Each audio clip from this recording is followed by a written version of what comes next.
Here is the organization of the rest of the course.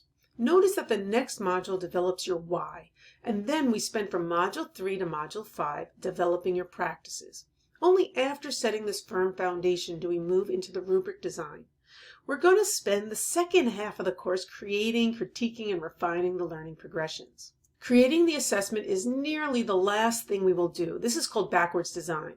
I was taught to create the activity first, then create a highly specific rubric to score that particular activity. I don't do that anymore. We decide what outcomes we want to assess first and then make sure that the activity fits those desired outcomes. Remember, the outcomes are going to be general enough to apply to myriad assignments, with the specific non-repetitive requirements provided on the assignment itself, not in the rubric. Backwards design is arguably the best way to keep assignments streamlined, align assessments with the outcomes, and pull students to higher levels of achievement. Before we end this first module, I want to briefly distinguish a few words with you so we're on the same page going forward. Going gradeless does not mean never providing traditional grades. It does mean changing the way you use grades, often delaying communication of grades in favor of more descriptive feedback. I use the terms assessment, assignment, activity, and task pretty much interchangeably. An outcome is related to a standard, usually a clear description of what a student can do. Learning progressions are the levels of achievement that are developmentally distinct. A rubric is the chart that organizes those learning progressions horizontally, with outcomes in different rows.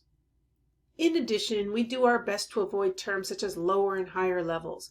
We try to use the words foundational and then more sophisticated as our level descriptions. Same with strong versus weak. We like to say weaknesses are areas of opportunity.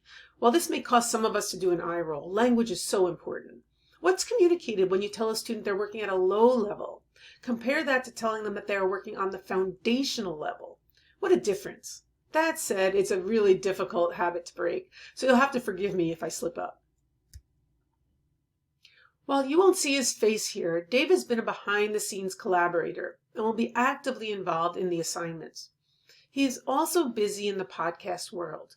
I highly recommend that you check out his interviews on From Earning to Learning to hear some great discussions. You can find links to our podcasts and blogs on our website, www.reimagineschools.com. On your own, please complete the remaining tasks listed in this module, which includes reading from the Going Gradeless book. When you are done and you are ready, please begin Module 2.